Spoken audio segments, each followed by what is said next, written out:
Our scripture today is found in Mark chapter 14, verses 32 through 42. Yes, those are the same passages we did last week.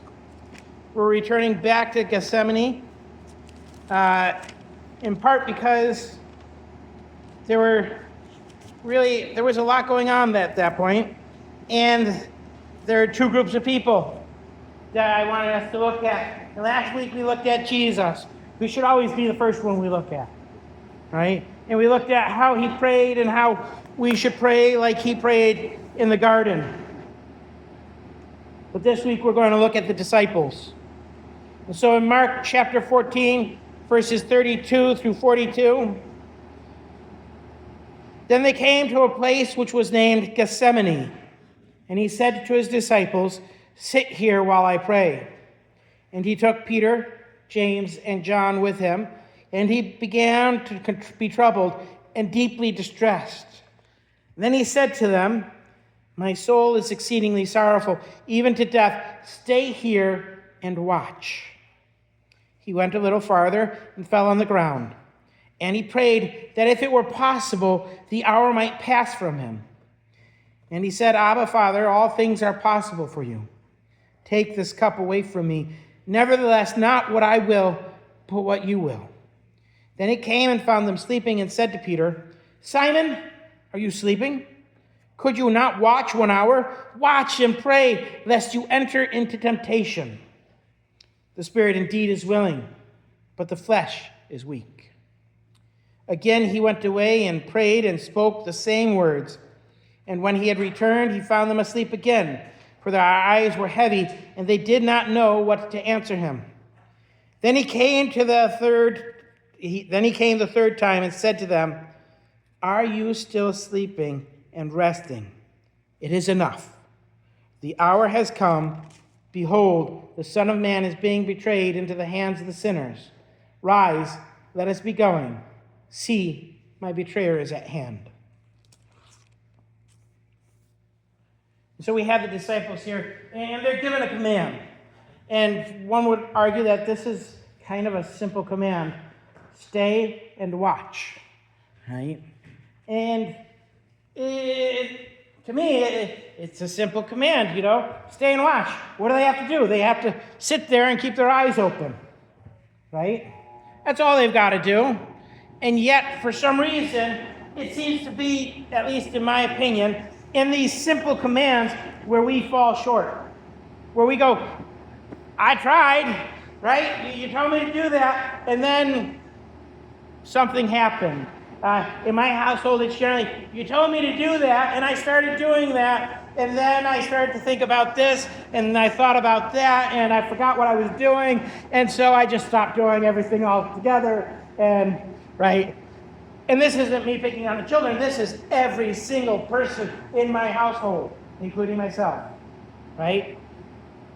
In fact, there was one day, a long time ago, we were watching TV and we saw this thing about adult ADD, and there was a test you could take online for adult ADD, and I got up and I went into the other room to go take the test on the computer and saw the souvlaki on the table and said, "Ooh, souvlaki." Picked it up, walked back into my room. My brother said, "How did the test go?" I said, "What?"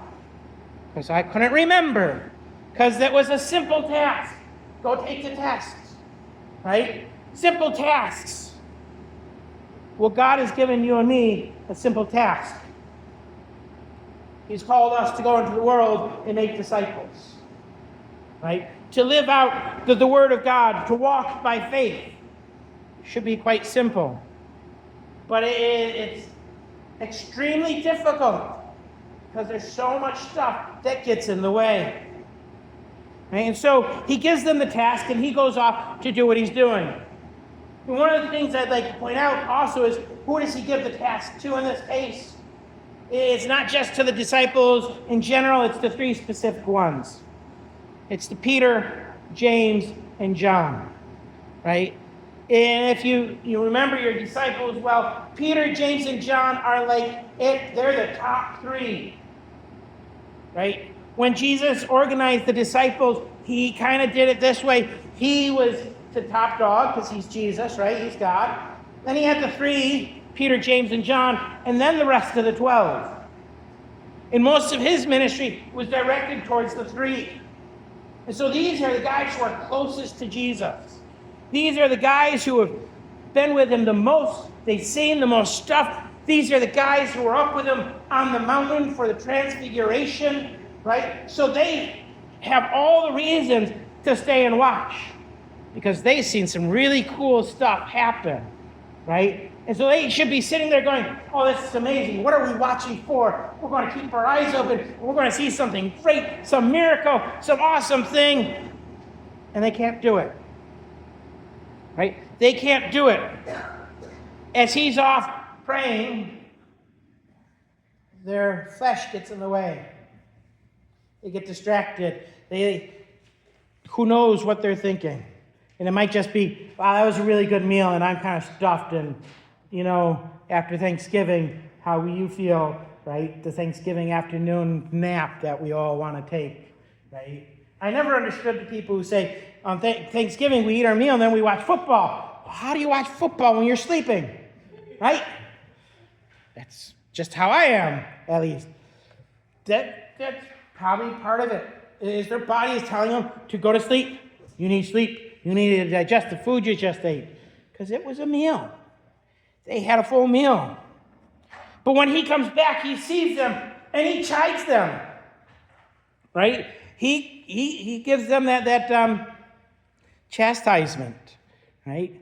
My kids have gotten to learn the word chastisement in the last couple of weeks because we're going through Hebrews. Not because I had to chastise them, but because we were talking about that passage in Hebrews. Whom he loves, he chastises. And if he doesn't chastise you, well, it might mean that you're not one of his yet. Right? But he chastises them. Simon, are you sleeping? Many of us are sleeping. Right? And, well, I know when we're sitting here in church and you're like, Pastor, if you were just more interesting, I wouldn't be sleeping right now. Right? But no. The reality is that many of us are sleeping spiritually. Though physically we're awake and we're going through motions and we're doing this and we're doing that, spiritually we're sleeping. We aren't watching. We aren't paying attention to the things going on in the world in a spiritual sense. We are paying attention in a very physical sense. He says, could you not watch 1 hour? Right? Again, it was a simple task. I didn't ask for much. He says, watch and pray lest you fall in temptations. The spirit indeed is willing, but the flesh is weak. And that's the part that's been with me all week, is the spirit is willing and the flesh is weak. Which I find an interesting thing for me to be preaching because my flesh is very weak. And right now it's even weaker than it normally is.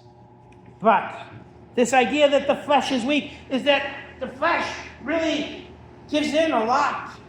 And it kind of takes over a lot.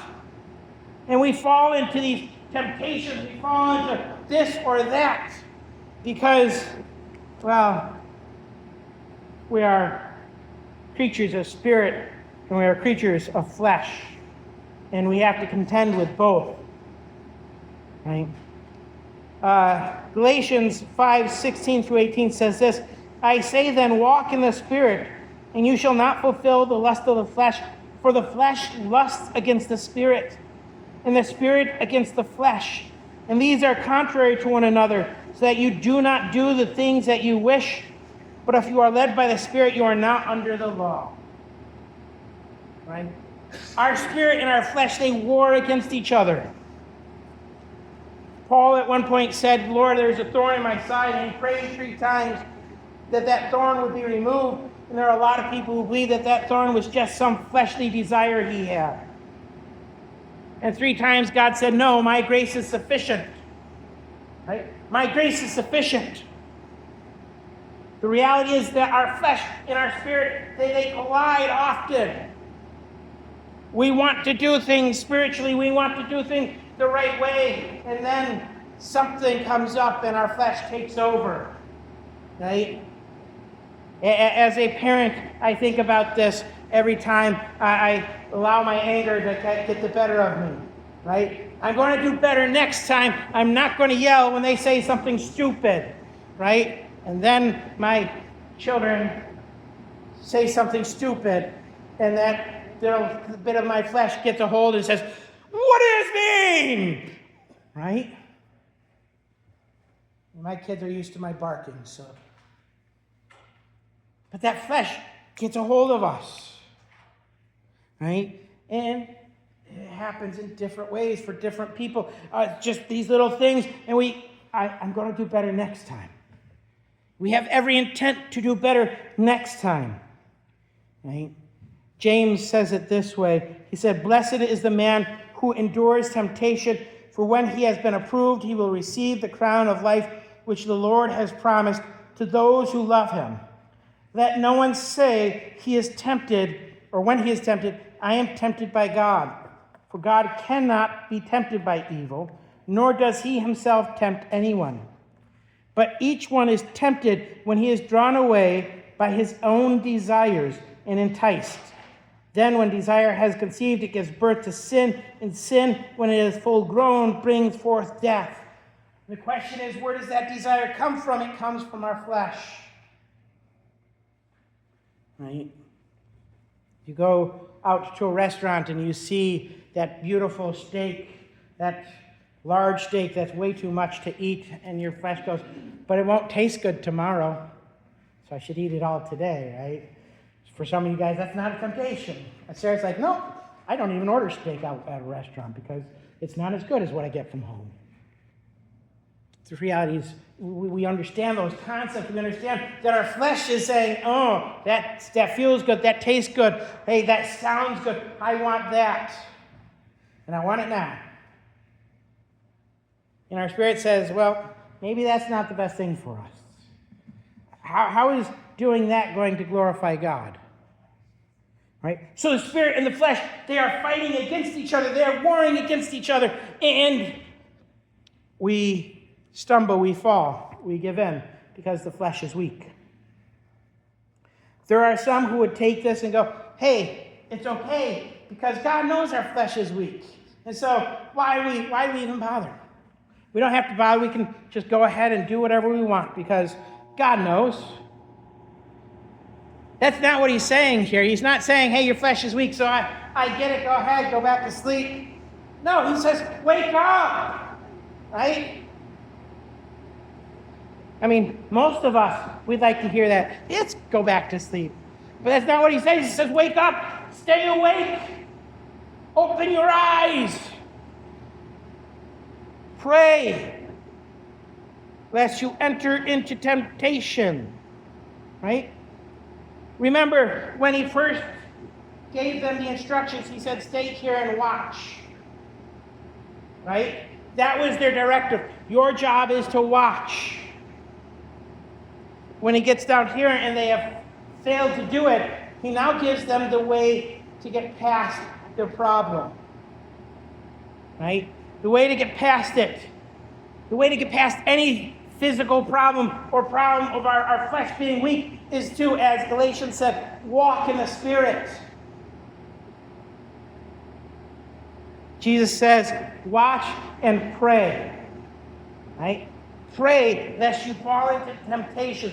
Pray because that's how we walk in the Spirit, is by talking with him, by communicating with him, by doing things with him. In martial arts, the good martial arts schools say we're trying to train the whole person, their mind, body, and spirit. And then most of them, all they really do is they train your body. And you discipline your body, right? And we'll help you get your mind over your body, and most of them don't ever really get down to that spiritual aspect. The reality is that if we want our spirit to win in the war between the spirit and the flesh, we need to learn to walk in the Spirit, to exercise our spirit, to recognize that we are spiritual beings. And so Jesus says, watch and pray. Right? We need to pray more. We all need to pray more. It's just one of those things. Because you can't pray enough. It's just impossible. The Bible tells us, pray without ceasing. We've been having some interesting discussions in our household, and yesterday we were kind of going through the symptoms of ADHD with one of our children, and we got to one that says, excessively talks. And that child goes, I don't do that. We looked down, and I was Daniel. We looked down and said, you never shut up. What do you mean you don't? I'm quiet. Yeah, when you're in the room all by yourself, as soon as you walk out of that room, you're making noise, you're talking, right? And oftentimes we in our society have been trained that that is not a good thing. But yet, scripturally, we're told to pray without ceasing. That's what that is. That's talking to God all the time, never shutting up, except when you're listening to Him, right? And the reality is that a lot of us could use a lot of work on that talking to God without shutting up, that talking to God and listening. When I was in seminary, I got to stay in the commuter's apartment because I didn't want to live in Albany, and well, I didn't mind driving the hour and a half, but they had a place for us to stay if we didn't feel like we could drive home that night, or if we just wanted to get in early the night before so that we were ready for an 8 o'clock class. And in the commuter's apartment stayed with me a guy by the name of Botosima. He and I would stay up all hours of the night arguing theological points, and he was fun. And there was a guy by the name of Daniel Joe. Daniel Joe was a Korean fella, and when he had come over, he had chosen the name Daniel.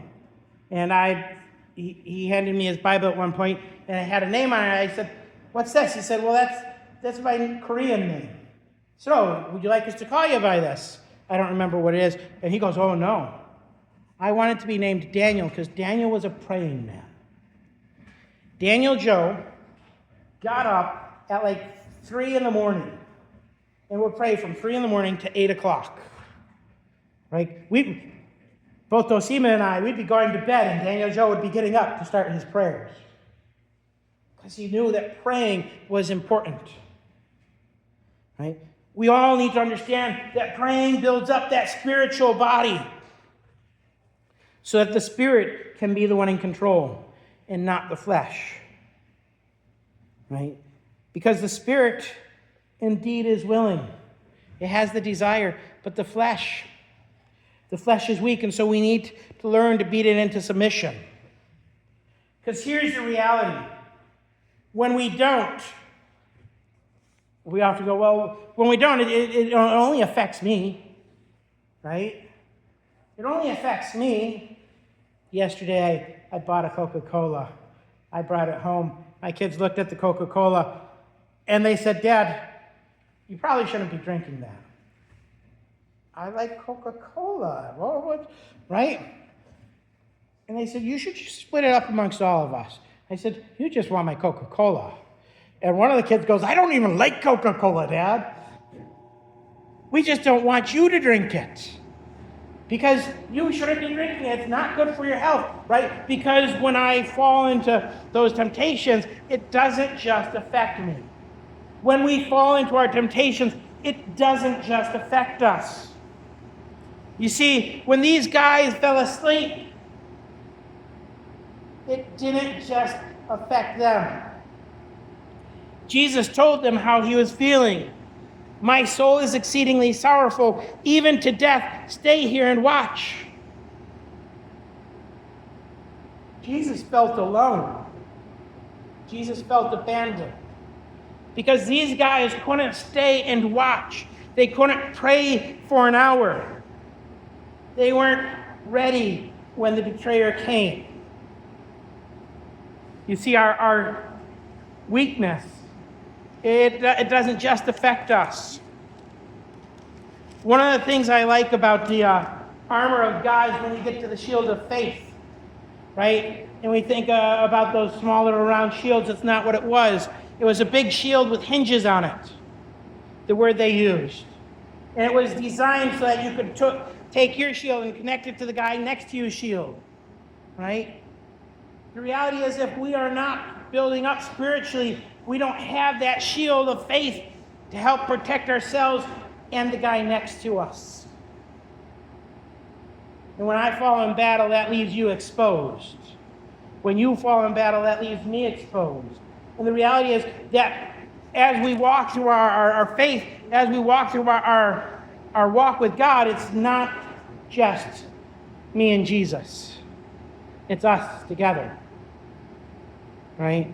Watch and pray lest you enter into temptation. The spirit indeed is willing, but the flesh is weak. And when that weakness takes hold, it exposes our brothers and our sisters. It affects those around us.